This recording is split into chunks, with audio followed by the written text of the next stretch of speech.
The iron gate of the Double Creek Ranch felt like ice against My Lin's trembling palm.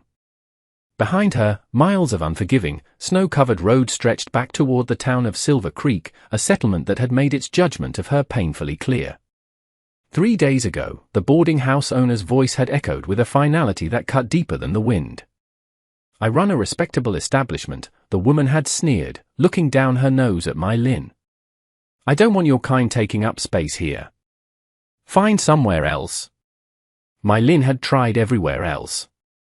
The laundry, the saloon, even the livery stables. No one would hire a lone Chinese woman, let alone give her a room. Now, only this desolate ranch remained. She lifted her worn canvas bag, the weight of it somehow heavier than when she had fled the railroad camp weeks ago. The ranch spread out before her, vast and white under the slate-gray December sky. Smoke curled invitingly from a distant stone chimney, and lamplight already glowed in the windows, though sunset was still an hour away. It was the kind of warmth she had been denied for longer than she cared to count. Her fingers, stiff with cold, fumbled with the gate latch. It refused to budge, frozen solid by the severe winter drop. "You're lost, miss." My Lin spun around, her heart hammering against her ribs. A ranch hand stood 20 feet away, his heavy coat dusted with fresh snow, his eyes narrowed with suspicion. Her voice came out smaller than she intended, swallowed by the howling wind. She straightened her spine, smoothing the front of her beige traditional cheongsam. The silk was stained at the hem and far too thin for this weather, but it was the only piece of her heritage she had left. "I heard you have a calf in trouble. I can nurse animals. I have done it before." The man scoffed, spitting tobacco into the snow. "This ranch ain't a refuge for strays, and it certainly ain't a place for a woman like you." His tone wasn't cruel, just matter-of-fact, which somehow made it worse. "I do not need charity, sir," My Lin said, her voice gaining a steely edge. "I need work." He studied her for a long moment, taking in the beige silk flapping in the wind, the worn boots, and the desperation in her dark eyes. Whatever he saw must have been enough, because he jerked his chin toward the barn. "Follow me. Stay close. The storm is coming in hard." They walked in silence through the deepening snow. My Lin's boots were not made for a Wyoming winter, and the cold seeped through the leather, biting at her toes. She kept pace, clutching her bag against her chest to shield herself from the wind. The barn doors swung open, and the scent of hay, leather, and animal warmth rushed out to meet her, a smell better than any perfume she had ever known. Lantern light spilled across straw and shadows. In the corner, wrapped in rough wool blankets, lay a tiny calf. Its sides heaved with labored breathing, and its eyes held the dull glaze of a creature giving up. My Lin's fear dissolved instantly. She set down her bag and knelt, her hands moving with professional certainty. She placed a hand on the animal's neck, checking its pulse. "How long has she been like this?" "Born yesterday," the hand grunted. "Mother died birthing her. We figured the baby would follow soon enough." "Not if we do not let her," My Lin whispered. She looked up at the man. "I will need warm milk, clean cloths, and a place to sleep nearby. This one needs feeding every 2 hours." The ranch hand hesitated, then disappeared toward the house. My Lin removed her threadbare coat, revealing the full length of her beige cheongsam, and wrapped the coat around the calf, pulling the animal close to her own body. Body heat was the priority, everything else could follow. She whispered into the calf's soft ear. "You and I both, little one. Nobody wanted us today. But we are still here." Through the gaps in the barn walls, the ranch house glowed like a promise she didn't dare believe in. She worked by lantern light, her hand steady despite her exhaustion. The calf's temperature was critically low, its breathing shallow. Premature birth, she guessed, combined with cold exposure. The odds were grim. But My Lin had learned long ago, surviving on the edges of the frontier, that grim was not the same as hopeless. She mixed the warm milk the hand had brought with a beaten egg, testing the temperature against her wrist. Too hot would burn, too cold would rob the calf of precious heat. When it felt right, she soaked a clean cloth and held it to the calf's mouth. The animal's tongue moved weakly, then stronger. Then, it began to suck. "That is it," My Lin murmured, stroking the velvet fur. "That is a good girl." Most folks would have given up by now. My Lin's hand jerked, nearly spilling the milk. A man stood in the doorway. He was tall, weathered, perhaps in his early 40s. His shearling coat hung open despite the cold, and his eyes held the careful neutrality of someone who had learned not to hope too quickly. "Mr. Mercer?" My Lin tried to stand, but he waved her down. "Keep working." "I am just watching." He moved closer, the lamplight catching the silver threading through his dark hair. "Bo said you offered to help." "I have nursed premature livestock before," she said, returning her attention to the calf. It was easier than meeting his intense gaze. "My father kept animals. I learned to heal them. This one's strong enough to want to live." "That counts for something." Grant Mercer crouched beside her. His presence was solid, unhurried. "What does she need?" "Constant warmth. Feeding every 2 hours around the clock for the first 3 days. After that, every 3 hours for a week." My Lin kept her voice level, hiding her intimidation. "And someone who will not give up on her. And that someone is you. If you will allow it, sir." He was quiet for so long My Lin thought she had overstepped. Then he stood, the straw rustling beneath his boots. "Tack room is through that door. There is a cot and a stove. You can stay there tonight. We will see about tomorrow." It wasn't a yes, but it wasn't a no. "This one won't make it," he said quietly, almost to himself, looking at the calf. My Lin looked up then, meeting his eyes directly. "Not if we decide that before we try." Something shifted in his expression, not quite a smile, but a softening of the hard lines around his mouth. He nodded once and left. My Lin arranged the blankets around the calf, then settled into the straw beside it. Her beige cheongsam was wrinkled and stained with mud, but she didn't care. Through the barn slats, the ranch house windows glowed gold against the blue evening. She could see a figure moving inside, Grant, probably sitting down to a solitary dinner. For the first time in weeks, My Lin felt almost useful. The calf's breathing steadied beneath her hand. Dawn found My Lin already awake. She had barely slept. Every 2 hours she had risen to warm more milk, to check the calf's temperature, to whisper encouragement into the darkness. Now, morning light filtered through gaps in the barn walls, turning dust motes into floating gold. The calf lifted its head when My Lin approached. A small movement, but more than yesterday. "Good morning," My Lin whispered. She prepared the feeding with practiced efficiency. "Look at you, getting stronger." The barn door creaked open. Grant entered carrying a tray, coffee, biscuits, and eggs. He set it on a hay bale near My Lin without comment. "Thank you." She accepted the coffee gratefully, wrapping her cold hands around the mug. "You did not have to. You have been up all night with my calf. Least I can do is make sure you eat." He lingered, leaning against a support beam, watching her coax the animal to take more milk. His silence wasn't uncomfortable, just observant. Finally, he spoke. "You said you have done this before." "Where?" "My father worked on the railroad supply lines," My Lin said, keeping her eyes on the calf. "We traveled a lot. I helped with the pack animals. Difficult births, sickness. I seemed to have a knack for it." "What happened to him?" "The fever took him last winter," she said softly. The camp moved on. They had no use for a single woman without family. Grant's jaw tightened. "Fools." My Lin had no response to that. She had heard pity before, plenty of times. But the quiet anger in Grant's voice was something different. It felt like defense. The next 3 days fell into a rhythm. My Lin rarely left the barn except to fetch water or use the outhouse. Grant brought meals, simple but warm, always more than she could finish.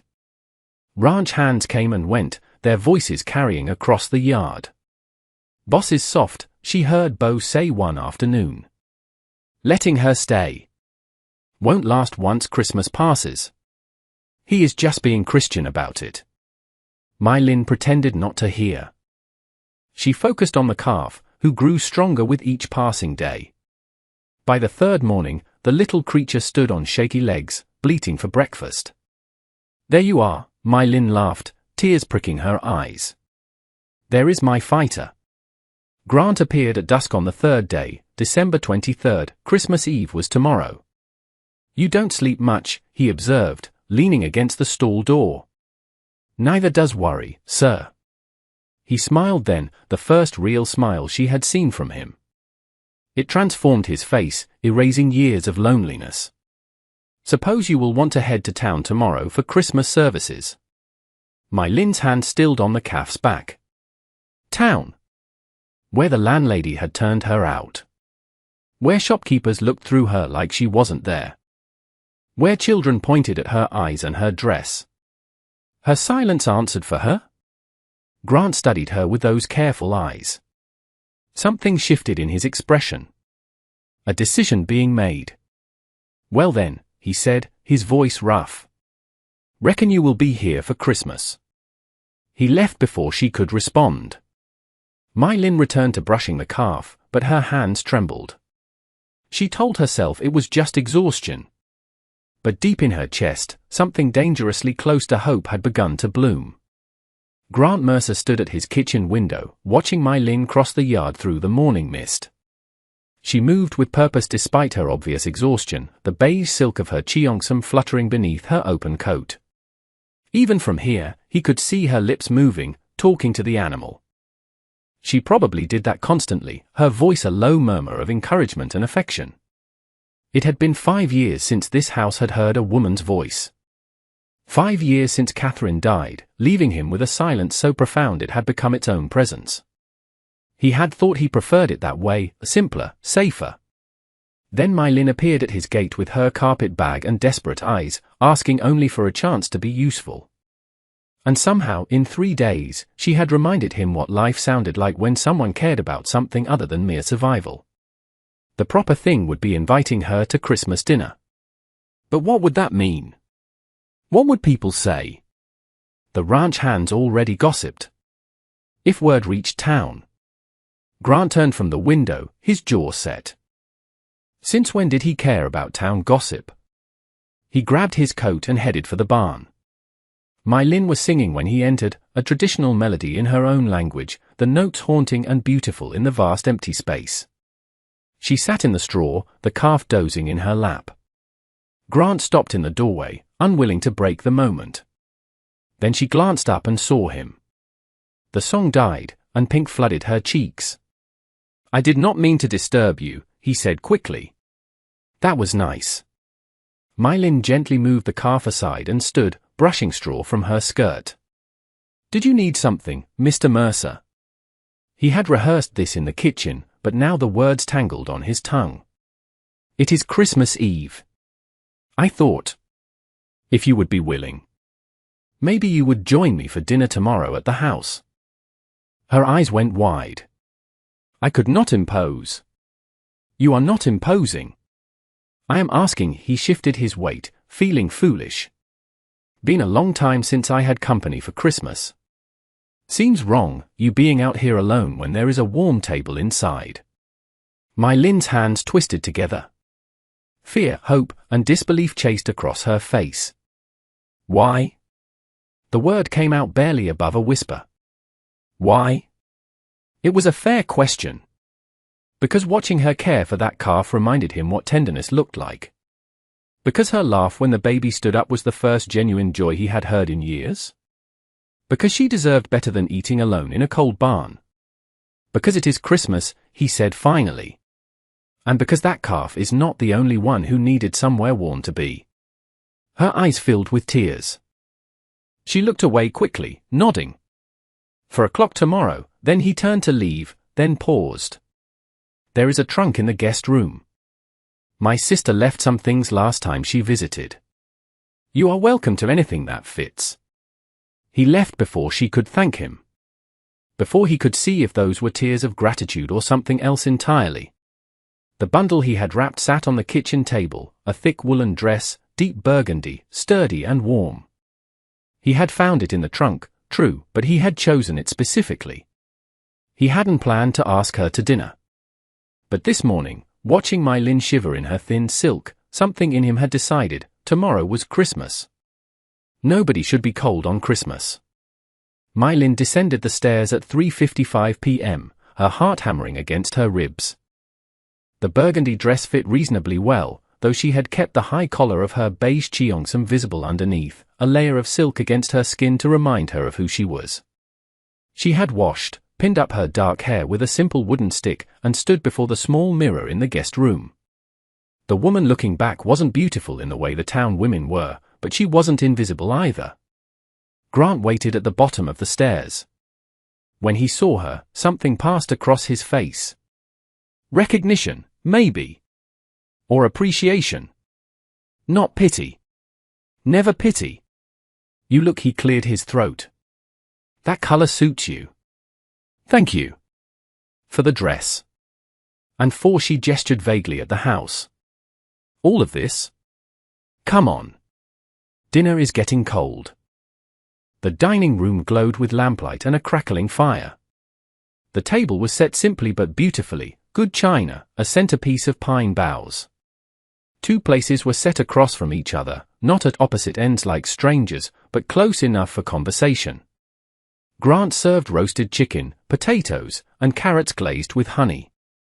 Everything was warm, seasoned well, clearly made with care. They ate in silence for a few minutes, the only sounds the pop of the fire and the clink of silverware. Tell me more about your father, Grant said finally. My Lin relaxed slightly. He was a quiet man. He taught me that animals do not care what language you speak or what you look like. They just care if you are gentle, and if you show up. Grant set down his fork. People should work the same way. But they don't. No, she said, looking down at her plate. They do not.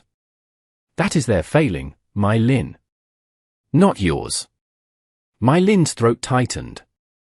Do you believe people can change? Start over. I believe Christmas happened because everybody deserves another chance. The words hung between them, weighted with meaning neither quite dared to examine. After dinner, they walked to the barn to check the calf. The animal scrambled up at their approach, bleating enthusiastically. My Lin laughed and prepared a bottle, her movements easy in Grant's presence now. He stood beside her, close enough that their shoulders almost touched. You have given her a chance. That is worth something, Grant said. She gave me one too. In the lamplight, his hand brushed hers on the bottle. Neither pulled away immediately. The calf nursed, oblivious to the charged silence. Finally, Grant stepped back. I should let you rest. Early start tomorrow. My Lin nodded, not trusting her voice. At the barn door, he paused. My Lin. I am glad you came to my gate. Then he was gone, leaving her alone with the calf and a heart too full of dangerous hope.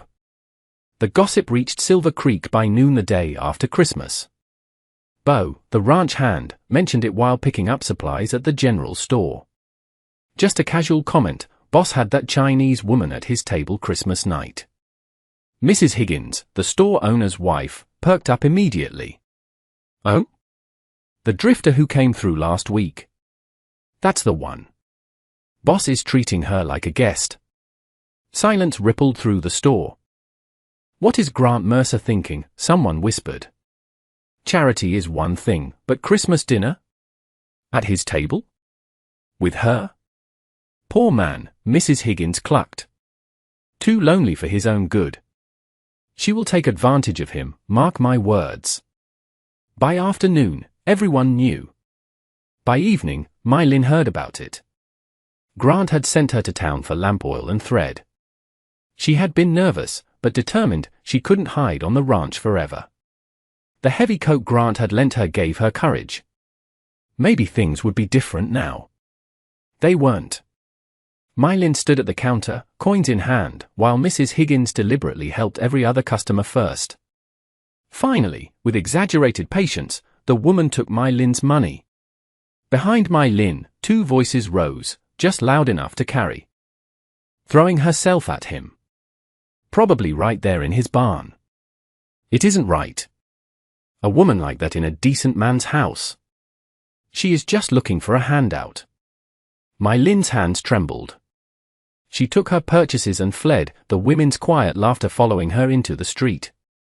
The ride back to the ranch blurred. Tears froze on her cheeks before she could wipe them away. By the time she reached the barn, her chest ached with humiliation. She began packing her canvas bag immediately. The calf was strong now, almost ready to join the other animals. Her job was finished. It was time to move on before she caused more trouble for the one man who had shown her kindness. What happened? My Lin spun. Grant stood in the doorway, his face tight with concern. I should go, she said, her voice cracking. The calf is well enough now. You do not need me anymore. He crossed the space between them in 3 long strides. What did they say? The truth of my Lin couldn't meet his eyes. That I do not belong here. That I am. What exactly did they say, my Lin? The steel in his voice made her look up.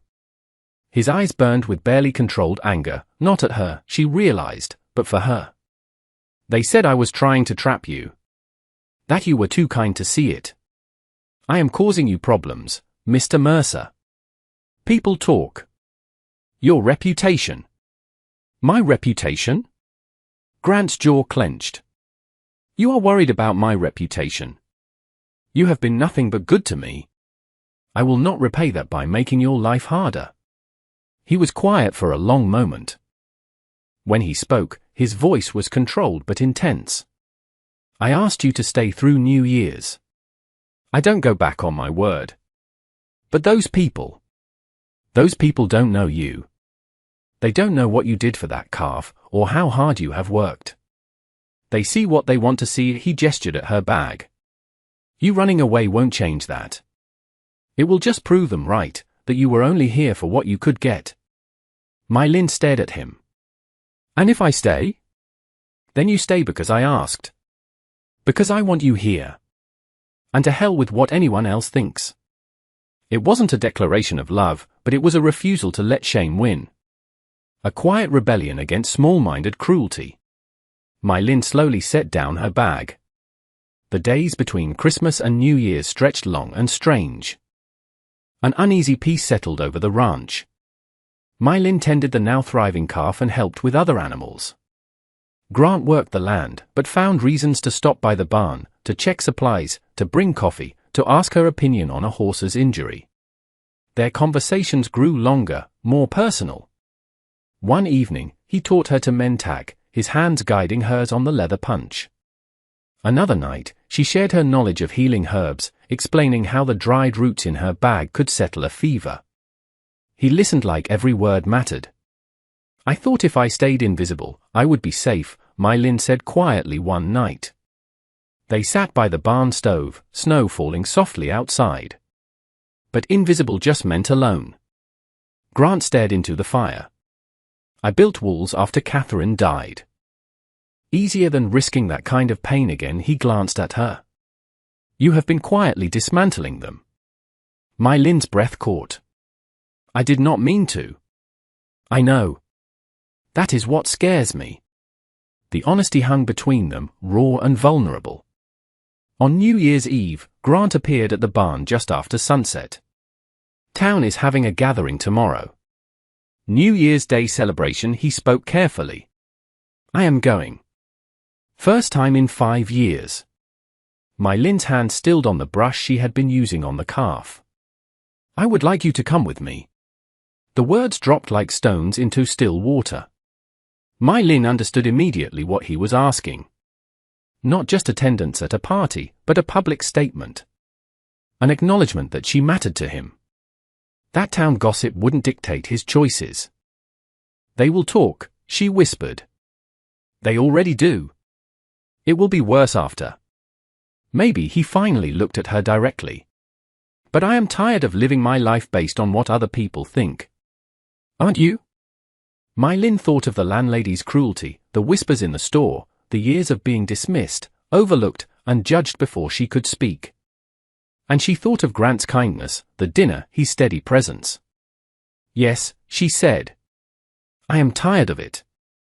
So, will you come?" Every instinct screamed to refuse, to stay safe in the barn where no one could hurt her. But safety had kept her alone for so long. "Let me think on it." He nodded and left. My Lynn sat with the calf, stroking its soft coat. "What do I do, little one?" The animal nuzzled her hand, content and trusting. Sometimes, My Lynn realized, courage meant letting someone else stand with you, instead of always standing alone. New Year's Day dawned crisp and bright. My Lynn stared at her reflection in the guest room mirror. She wore the beige cheongsam, clean and pressed, with the thick woolen coat Grant had given her over it. She would not hide who she was, but she would accept his warmth. Grant waited by the wagon. When she stepped out onto the porch, he didn't say a word, but his eyes softened. He helped her up, his hand lingering on hers a moment longer than necessary. They rode in silence. The 5 miles to Silver Creek felt like 50. The community hall glowed with lamplight and voices. Music spilled into the street. Through the windows, My Lynn could see people dancing. "We don't have to go in," Grant said quietly as he hitched the horse. My Lynn looked at him. This man who had offered her work when everyone else offered judgment. Who was willing to face down a whole town just to stand beside her? "Yes," she said. "We do." They entered together. The effect was immediate. Conversation stopped mid-sentence. Heads turned. The fiddle player faltered for a beat before recovering. Whispers spread like ripples across water. My Lynn's courage nearly failed, her grip on Grant's arm tightened. He patted her hand. "I am right here." Mrs. Higgins approached, false sweetness dripping from every word. "Mr. Mercer. We didn't expect company." Mrs. Higgins, his voice was pleasant but firm. "May I introduce Miss My Lynn? She has been invaluable to the ranch.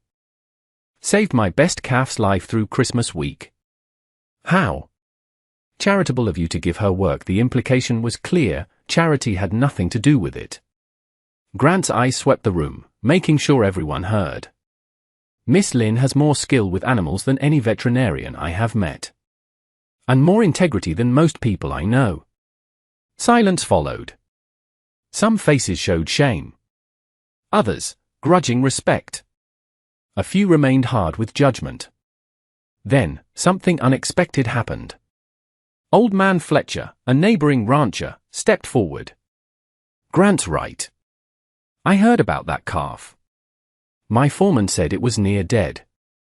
If she brought it back, that is genuine skill." He nodded to My Lynn. Slowly, carefully, the ice began to crack. Not everyone softened. Mrs. Higgins remained coldly polite, and several families kept their distance. But enough people extended genuine greetings that My Lynn could breathe again. Grant never left her side. When someone made a cutting remark just loud enough to hear, he responded calmly. Miss Lynn saved a life through dedicated, skilled care. I would say that makes her worth 10 of anyone measuring people by their skin or their clothes. Later, outside under the cold stars, Grant walked her to the wagon. "You didn't have to do that," My Lynn said softly. "Defend me like that." "Yes, I did." "For you." He paused. "And for me." My Lynn looked up at him. In the moonlight, his face was all plains and shadows, but his eyes were gentle. "Why me, Grant? Out of everyone. Why choose me?" He was quiet for so long she thought he wouldn't answer. "Because when you look at that calf, you see something worth saving. And when I look at you, I see the same thing." My Lynn's eyes filled. "I am not." "You are." He cupped her face gently, his thumb brushing her cheekbone. "You are brave, and skilled, and kind. You sing to frightened animals and work through the night to save them. You are everything I didn't know I needed." "Grant. I know it is soon. I know people will talk. But My Lynn. I am asking anyway." His thumb brushed her cheek again. Stay. Not just through New Year's. Just stay. It wasn't a flowery proposal. There was no ring, no grand gesture. Just a rancher asking a woman to build a life with him, honest and plain. My Lynn thought of the barn, the calf, the Christmas dinner. She thought of his steady presence and quiet respect. And she thought of how, for the first time in her life, someone had looked at her and seen her. Yes, she whispered. He smiled, that rare, transforming smile. Then he kissed her, soft and careful under a sky full of stars. Late January sunlight streamed through the ranch house windows. Warm despite the lingering snow, My Lynn woke in the bedroom that was becoming hers. Through the window, she could see Grant in the yard, the once sickly calf frolicking beside him like a puppy. Her calf. Their calf. My Lynn dressed in her cheongsam, layering a warm cardigan over it, and descended to the kitchen. The coffee was already made. She began preparing breakfast, moving through the space like she belonged there. Because now, she did. Grant entered, stomping snow from his boots. His eyes found hers immediately. Morning. Morning. How is our girl? Growing like a weed. Thinks she is a dog. He poured coffee. Been meaning to talk to you about spring. Need to mend the south fence. Thought we might plant a kitchen garden, too. You mentioned knowing herbs. He was deliberately casual, but his eyes held intensity. Figure that will keep us busy through April. Us. Such a small word. Such enormous meaning. I would like that, My Lynn said softly. They ate breakfast together, discussing plans. Practical, simple, ordinary plans that meant everything because they assumed a future. Shared space. Combined effort. Over coffee, Grant reached across the table and took her hand. Circuit preacher comes through in March, he spoke carefully. I was thinking. If you are willing. Maybe we could ask him to stay a day or two. My Lynn's heart stuttered. Grant.